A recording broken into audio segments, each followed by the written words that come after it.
Ah, there you are. Well, I was hoping I'd see you, and thankfully you're just in time to join us in this special story time. Today, we'll be reading the last book in the universe. Well, we won't actually be reading the whole book today, but we'll try to get through a couple of chapters, and then tomorrow we'll pick up where we left off. All right, well, let's jump into it. Chapter 1. They Call Me Spaz.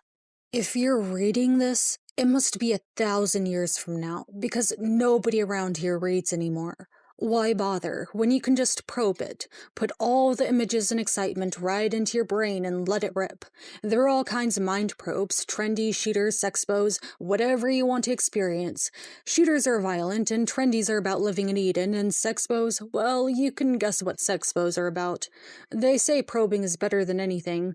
I wouldn't know because I've got this serious medical condition that means I'm allergic to electrode needles. Stick one of those in my brain and it'll kick off a really bad seizure, and then total mind melt. Lights out, that's all, folks.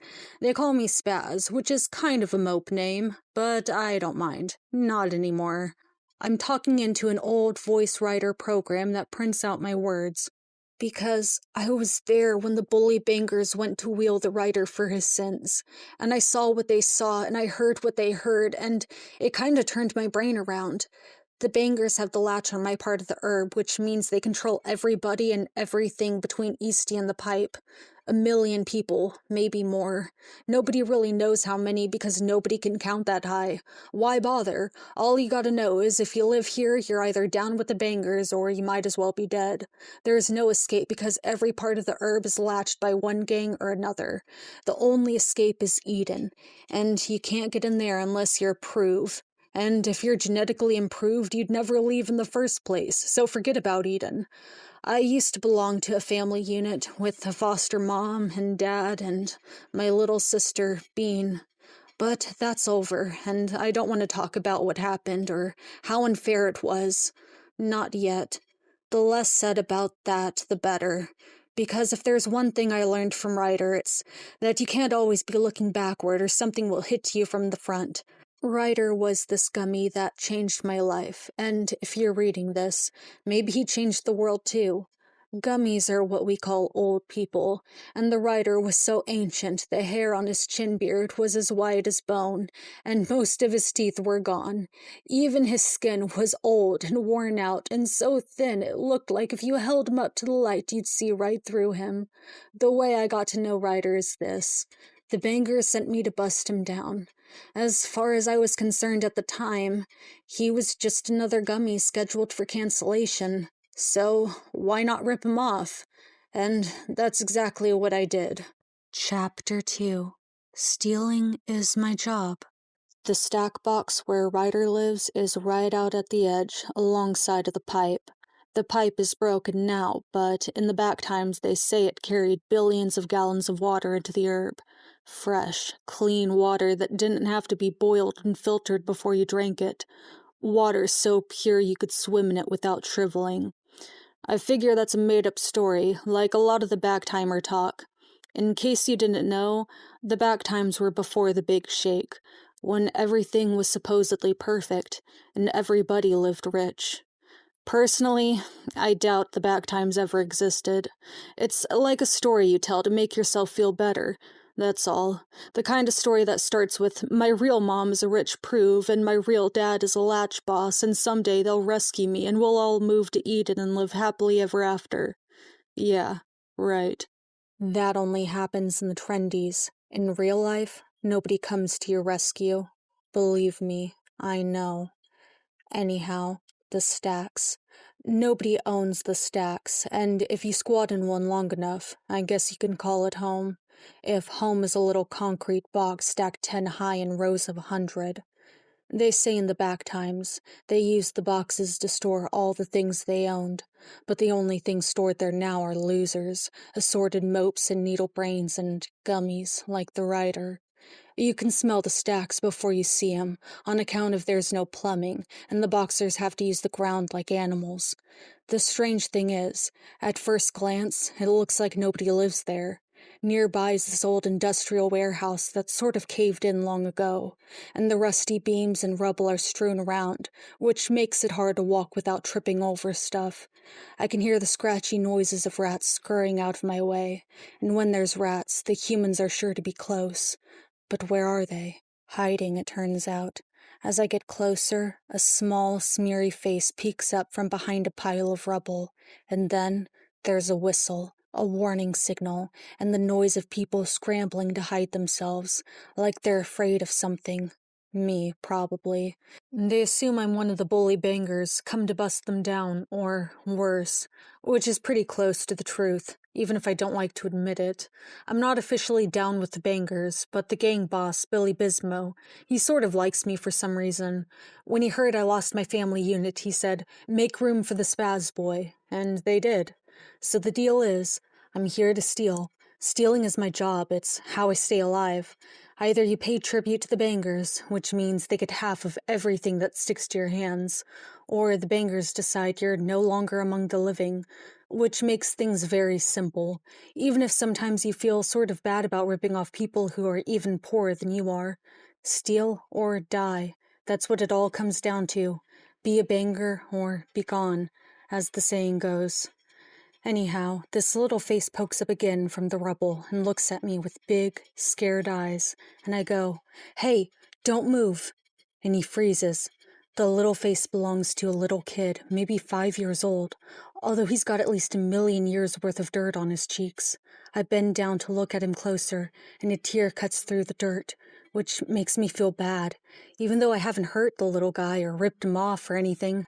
Not yet. "Hey," I go. "Can you talk?" Littleface nods. Now there are 2 tears melting the dirt on his cheeks. Keeping my voice real low and gentle, I go, "You want a chalk spar? All you gotta do? Show me the way to Ryder's stack box. You know where he lives?" I take the chalk spar from my pocket and unwrap it so he can see, but he looks even more scared. I break off half and give it to him and go, "Eat it, come on, it ain't going to kill you." And he kind of flinches, and that's when I realize he's never had a chalk spar and thinks it might be poison. I break off another little piece and put it in my mouth and go, good." And finally he eats a piece and waits for it to explode. When the taste starts to hit him, all velvety chocolate, Littleface finally stops crying. "Told you it was good," I say. "Now, what about the geese they call Ryder? Where can I find him, huh?" Littleface walks me through a row of stack boxes. He doesn't say anything. He's too busy sucking the taste out of the chalk spar. Or maybe he's still too scared to talk. Whatever. When he gets to a certain row, he stops and just stands there. I go, "Is this it?" Instead of saying yes, he runs away. One of the boxes on the lower row is open. Usually you have to bust down the door, which is why they call it a bust down, of course, but this place is wide open, like the mope who lives there is saying, "Go ahead, rip me off." Which makes me think, he could be waiting inside to cut me red and splash me. That's how you have to think, real cautious and paranoid, when you're on a bust down. Mostly the mopes don't dare fight back, because of what the gang would do to them, but sometimes you get a suicidal mope, and then all bets are off. As it turns out, the mope is waiting inside, but he doesn't try to fight. He's this gummy with white hair and shiny eyes. That's the first thing I notice, how his eyes kind of light up from deep inside his head. He's wearing a loose, ragged tunic that's stitched together, made from even older rags, which means he's even poorer than most of the Cur people. "Hello, young man," he goes. "Welcome to my humble abode." He's sitting behind this crummy old crate he uses as a desk, resting his chin on his hands and looking at me with those shiny old eyes. Real casual, like he couldn't care less about getting ripped off. Humble abode. Must be backtimer talk for a stack box or crud hole or whatever. But I'm not there to flapjaw with some gummy old mope. I just want to get in, take whatever junk he's hoarding, and get out. That's when I notice that all of his stuff is lined up by the door, ready to go. "I've been expecting you," he explains. "Word gets around out here in the stacks. You are, I assume, an emissary from the bully bangers?" I nod. "Come on in," he says. "Make yourself at home." I go, "Huh?" Like, what are you, twisted? You want to bust down? You want to get ripped? Are you brain sick or what? Except all I really say is, huh? Because the rest is implied, which is a word I later got from Ryder. I heard about the bully bankers giving me up, he says like it's no big deal. Bound to happen, sooner or later. Help yourself, son. Everything of value is over there by the door. He points out a tote bag with a few cruddy items inside. An old alarm clock vid screen, a street ball mitt so old it's made of molded plastic, a mini stove with the power cord all neat and coiled. It doesn't amount to much, but there's enough for a few credits at the pawn mart. Better than usual for the stacks. Go on, he says, urging me on. Take it. Normally I would, but there's something not normal about the whole situation. Like the way he coiled up the cord to the mini-stove. You know you're going to get ripped, and you do that? Is it some kind of trick or what? It's like he knows what I'm thinking, because the next thing he says is, "This isn't my first bust down. Just thought I'd make it easier for us both. Go on, take it. Take it all." Yeah? What else you got? I ask, closing in on the old geese, because he must be hiding something. Everybody tries to hide something. He smiles at me, which makes his wrinkled old face sort of glow in a weird way, like he wants an excuse to smile, no matter what happens. What makes you think I've got anything else? He asks. That's when I see there's a pile of something under the crate, and he's been sitting there in front of it hoping I wouldn't notice. What's this? I go.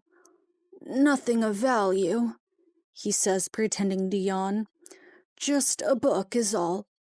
And that's when I know he's lying.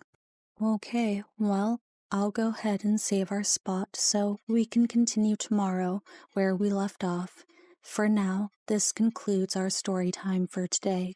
I'd love to hear your thoughts on what we've read so far. Feel free to drop them down below in the comment section. Until next time, goodbye. Have a wonderful day or night.